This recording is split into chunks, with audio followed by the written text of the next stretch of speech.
அதிமுக ஆட்சி காலத்தில் முருகானந்தம் தொழில்துறை செயலாளராக இருக்கிறார். இவருக்கு ஆரம்பத்திலிருந்து அந்த தனியார் நிறுவனம் தான் ரிலையன்ஸ் குழுமம்னு சொல்கிறேன்ல, அந்த நிறுவனத்துக்கு இந்த லேண்டை விற்கணுன்றது இவரோட ஐடியா. ஸோ எப்படியாவது அந்த லேண்டை அந்த தனி ஹிமாச்சல் ஃபியூச்சரிஸ்டிக்ஸ் லிமிடெடுக்கு கொடுக்கலான்னு சொல்லிட்டு இவர் தொடர்ந்து முயற்சி பண்ணி கோப்புலையெல்லாம் எழுதுறாரு.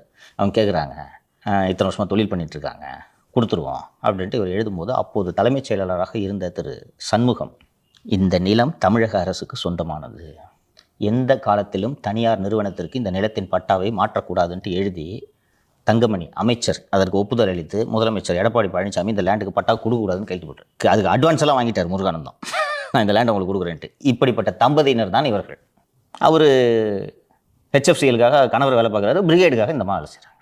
ஒரு எப்படிப்பட்ட அவல ஆட்சி என்று ஏன் இதை சொல்கிறேன் என்றால், உங்கள் ஆட்சி, உங்களுக்கு மக்கள் வாக்களிச்சிருக்காங்க, பிரிகேடுக்கிட்ட நீங்கள் துட்டு வாங்கிக்கிட்டு இதை பண்ணியிருந்தீங்கன்னா கூட நான் புரிஞ்சுக்கிறேன்.